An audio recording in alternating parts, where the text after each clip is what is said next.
Hello, welcome to Graham's Reading Time. How are you guys today? Are you ready for a book? Today, our book is about Giraffes Can't Dance. And look at here, what is this big circle thing right here? Can you tell me what that is? It's a moon, you're right. What is dancing over the moon? A giraffe, that's right. Well, let's see what this story is going to be about. Look at all those dancing giraffes. And we got some dancing monkeys too. Wow. Well, I sure hope you're having a wonderful day today. We got dancing lions, dancing warthogs. Okay.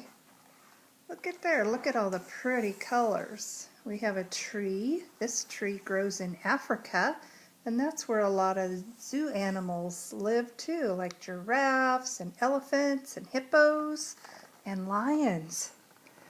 Gerald, this is Gerald. He was a tall giraffe whose neck was long and slim, but his knees were awfully crooked and his legs were rather thin. See how thin they are?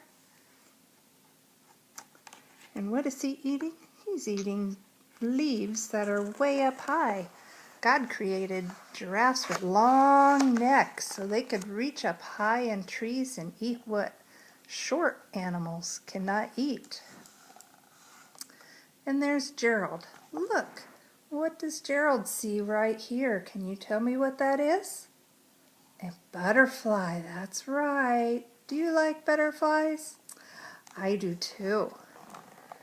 Well, he was very good at standing still and munching shoots off trees. But when he tried to run around, he buckled at the knees. Oops, he fell down. Poof, right in the dirt. Look at all that dust he stirred up. And there's a turtle.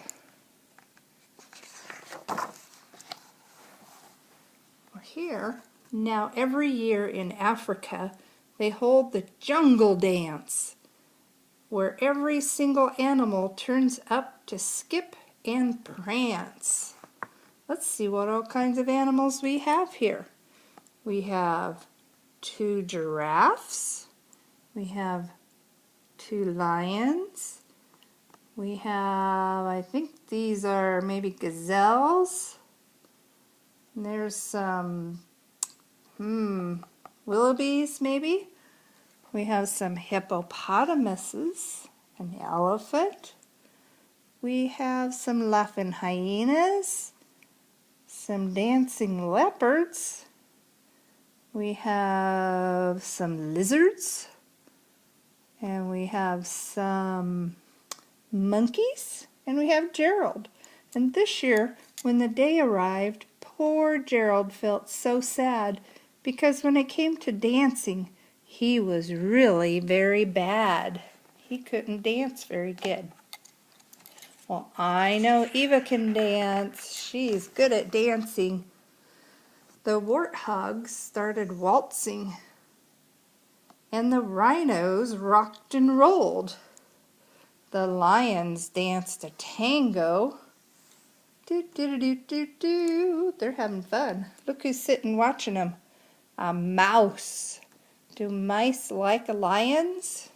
I think lions like mice.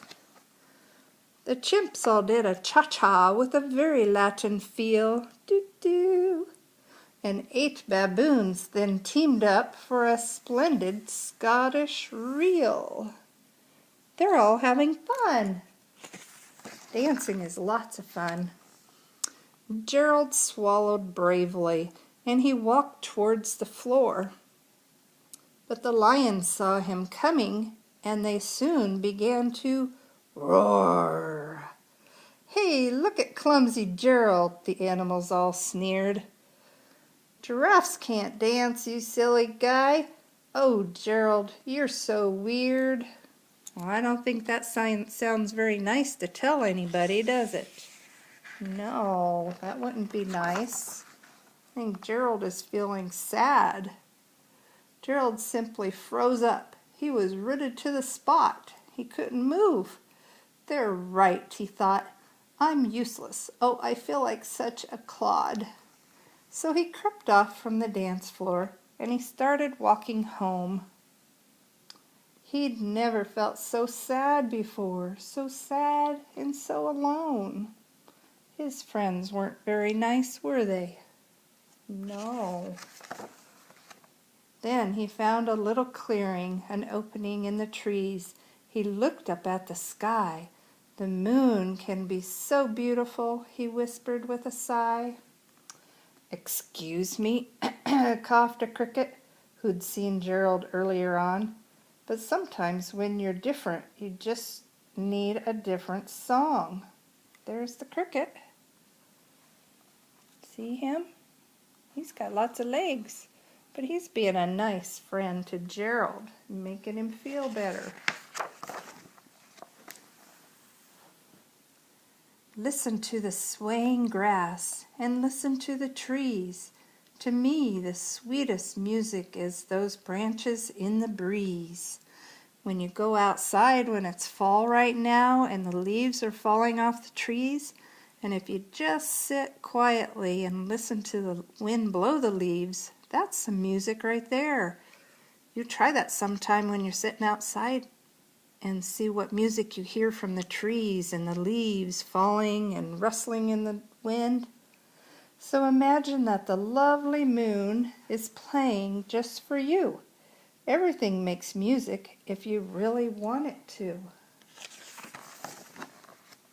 With that, the cricket smiled and picked up his violin.